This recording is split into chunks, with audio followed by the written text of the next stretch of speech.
What are you doing from an origination standpoint, the hunter piece of it, if I can use that terminology? What are you doing today that is creating all of the opportunities for you? Walk us through that. Well, I mean, I think, Rome wasn't built in a day. Right? As we just said, we've gotten here over a 2 or 3 year period. So I'm not going to say that what I'm doing today, if you go out tomorrow, you're going to get to 48 loans a month. It takes time. Right. But, it's starting. I started as simple as just who I knew, right? And you know a lot more people than you think you know. And that sounds pretty obvious, but I think it's some people don't realize that. Yep. There's so many sources of business other than realtors, and my biggest source of business is realtors. So that's obviously, I would say, number one. But there's so many sources: title companies, attorneys, all of these people, investment professionals. I've gotten a lot of deals from different investment professionals that I've known or friends have known. I've asked people, more people who might have investment professionals, hey, who do you use? Do you like them? Would you mind setting up a meeting? And so I just started really simple and just started finding different ways to get my name out there as a loan officer and having a conversation with someone, and then being, like I said, being confident, showing your value, showing why I could be a good resource for them to send their client to. Whether it's my company, whether it's me, a mixture of our products, just our ability to handle certain things that other people can't, and just creating that multitude of places that it can come from. You know, um, that's really where I started, and then just calling and meeting and calling and meeting and calling and meeting people over and over again. I A lot of my business is not within a 50-mile radius of where I am. That was one of the things that we talked about on the panel was, and we live in a small community in a small town where, Yep. and our company is based off local. I mean, that's what we sell and that's what we believe in. We go and the communities that each of our branches are in, we invest in those communities, and we're very proud of that and very thankful for the communities and give back. And, that's what we love to do. And I love the town that I'm from.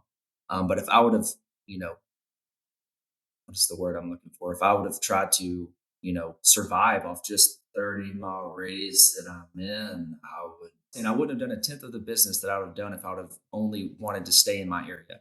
Right. And so I went out and found, for me, it was baseball. I knew a lot of guys that were just graduating that I played baseball with that were moving into communities and becoming coaches. That's a pretty common thing for my teammates as they became coaches in high schools all throughout the state. And then, it's, going to them and calling and saying, hey, are you buying a home? Getting their loans, getting in with the realtor that they were with, and then following up with that realtor over and over again. And they're like, well, you're in Sheridan. I'm in West Memphis, Arkansas. That's 3 hours away. And I'm like, it doesn't matter. Here's all the things that I can do. Are you working with someone that can do that right now? They're like, no. And I said, how was this transaction? How did it go? Well, you closed it in, 20 something days. Our people that we're used to working with, they can't close this type of deal in 35 days. This was amazing. Can I introduce you to my broker? Absolutely. Let's set up a meeting. I'll drive over there tomorrow. I'll drive 2.5 hours tomorrow and meet with you guys. And I did. I went and met with them, and it just took off from there. So, just geography and distance can't limit you. And then investors are a big thing right now. That's kind of what's taking us from the 20ish to 40ish a month. Yep. And as crazy as this sounds, I found that on TikTok. So, got on TikTok. I follow a bunch of real estate stuff, Facebook, Instagram. I don't know how all that works, but whatever you're into is what's going to show up on your feed every day, as everybody knows. So for me, it's real estate and mortgages and things like that. And there's this guy that's a selling guru that does Section 8 investing, and he gets people in and he keeps saying, I have the best private lenders. I have the best private lenders to get you financing. And so I just DM'd him and said, hey, who's your private lenders, that are the best? And he's like, well, do you want to be a part of the program? I said, well, I can get on a call.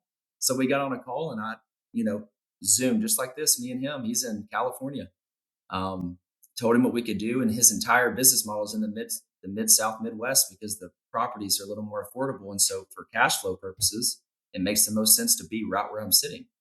And so I explained how we have all of these markets and these states surrounding this area, and how we have the relationships already with title companies and realtors, which is all true.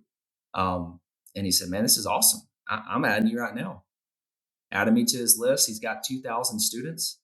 and I'm the number one LO on that. And it's just, I Wow. mean, my phone blows up every day from just investors wanting to buy in the Mid South. So um, it's just, it's just finding creative ways to ask and put yourself out there. And I've been told no way more than I've been told yes, but you don't have to be told yes more than you're told no to be successful. So I loved your whole statement about do not let distance and geography keep you from succeeding. The fact that you're working in Arkansas with one of the top investor teachers in the country in California, and I just love that you just were brave enough to just contact him. There's so many loan officers across the nation would be super intimidated by that and be like, "Oh, I can't reach out to that guy. He just said he's got the best lenders." Instead, you're like, "Well, let me hear who these are because I think I'm better than them." We have to have this inherent belief that we can bring the best to our clients. If we don't have that, why are we in this business?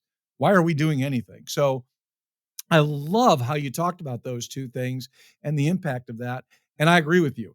Investors are a great opportunity out there. I love how you went after the baseball community. You stuck in the community that you knew you were in to build some inroads for opportunities. These are just brilliant things that bring a lot of business about.